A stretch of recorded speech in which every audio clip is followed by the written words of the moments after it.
Hi, welcome to today's video. So today we'll be talking about this nice palette from Buxom. This is called the Buxom Boss Babe Dolly Eyeshadow Palette.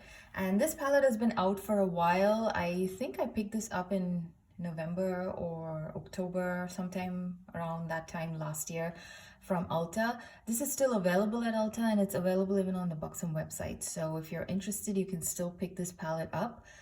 Just that, yeah, this palette is not like the newest palette out in the market, but I thought I'd talk about it because I really like it. And not too many people are talking about this particular palette. I haven't seen too many reviews. I haven't seen too many people talking about it. Yes, I did see a lot of reviews on the other version of this palette, which is I think called Boss Babe Betty. And that is more of the warm toned version, which has got more of your typical the browns and the golds. This one is more of the rosy tone, cool toned shades, and those are the kind of shades that I tend to like, especially to, kind of pep up your day-to-day eyeshadow wear a little bit. It's still in the neutral side of things, but it's a little bit much more fun than, the usual, the brown nudes. So this palette is quite cool that way, and the formula, I'm very surprised. I've never really tried Buxom eyeshadows before, and I'm really impressed with the formula. The mattes are really, really nice, and the shimmers in this particular palette, they have different types of shimmers, different formulations, but they all work really well. So overall, this is a very nice palette. Every single shade is very nice, and I like the packaging too. It's a very sleek, compact packaging. You can take it traveling with you, and it comes with a nice mirror as well. So here's how it looks on the inside. So yeah, I hope you can see it. Yep, I think you can see it. Yeah. So yeah, these are the shades inside this palette. As you can see, they are very much on the rosier side of things, and they still are, in my opinion, in the neutral side of things as well. So you can very well wear them to your office or to any conservative environment. And yeah, it does come with a nice big mirror. So the mattes in this particular eyeshadow palette are A-List. That's the one here. That's A-List. Then we have Spoiled Sexy. Then we have Trust Fund. We have After Party. So these are 1, 2, 3, 4. There are 4 mattes in this palette. And the mattes in this palette, like I said, they blend really well. They do pack a punch in pigmentation as well, but it's not like so pigmented that it's hard to blend. It's not like that, so that's the plus point here. And it's also not the type of mattes which, kind of blend away to nothing. I hate those kind of mattes. So these are like the perfect mattes in my opinion. They very much resemble, I think kind of like the Viseart formula a little bit, where, it's got enough pigment, but, it's easy to blend. So these mattes work really well. I really like A-List. This is a nice shade on the crease. And of course I use Trust Fund and After Party to kind of darken up the look on the outer corner of my eye. So that's how I use those shades. And of course, Spoil Sexy too. I like to use it in the crease every now and then. The shimmer shades in this palette are this one. This is Silk Sheet. This is Last Call. Oh, sorry, Dripping, Last Call. There's Mink Magnet, Top Shelf, On Ice, High Society, and Wild Nights. Now, with the shimmers in this palette, you would notice that there are different types of shimmer formulas. For example, Silk Sheets is a shimmer formula, but it's not the creamy metallic types. It's more of those traditional shimmers which are not very metallic in the finish. So Silk Sheets works really well if you want to just use it as a brow bone highlight or like an inner corner highlight, or just if you want to go very light on the lid in terms of the shimmer. Silk Sheets works well that way. The shade Dripping, for example, and I think also to some extent Mink Magnet, although if you look at the formulas of these two, the ingredients, they're quite different. They're those typical creamy type of metallic formulas that are quite popular these days. And I personally feel, especially with Dripping, it tends to work a little bit better with a brush, with your fingertips versus the brush. But I generally use a brush and it still works. And the only problem when you use a brush is that there is a little bit of fallout, but otherwise it's a very beautiful shade, and it packs a nice punch on the lid. It's actually one of the nicest shades in this palette. I really like that. Last Call is also one of my other favorites.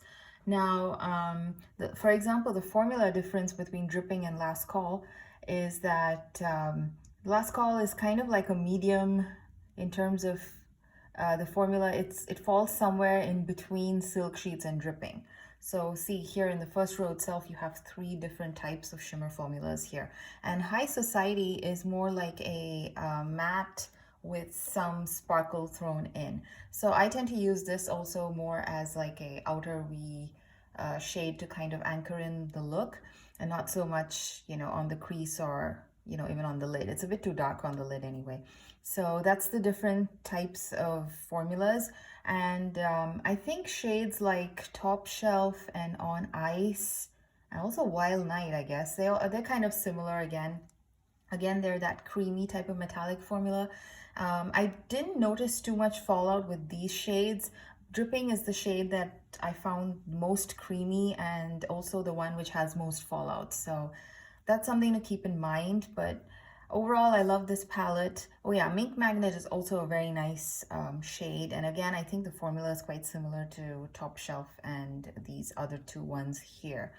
So overall, like I said, the formulation is great. The shades are great. The mattes are nice. The mattes don't have any fallout at all, actually, and I really enjoy the mattes. And the shimmer shades are also beautiful. Each of these shades look very different on the eye, although, you know, when you look at it, sometimes it looks like they might just look the same, especially shades like On Ice and Wild Nights. But on the lids, they do tend to look a little bit different. So I really like this palette, and I don't know if I would pick up the other one, the Boss Babe Betty, I think that one is called, simply because I have too many warm tone eyeshadow palettes. But I am curious to try more palettes from Buxom, especially if their formula is generally like this, because it's really, really nice. So that's it for my thoughts on the palette. So stay tuned. I will be inserting some live swatches of all the shades. So catch you in that. See you.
enjoyed the swatches, and I'll catch you again in another video. Bye!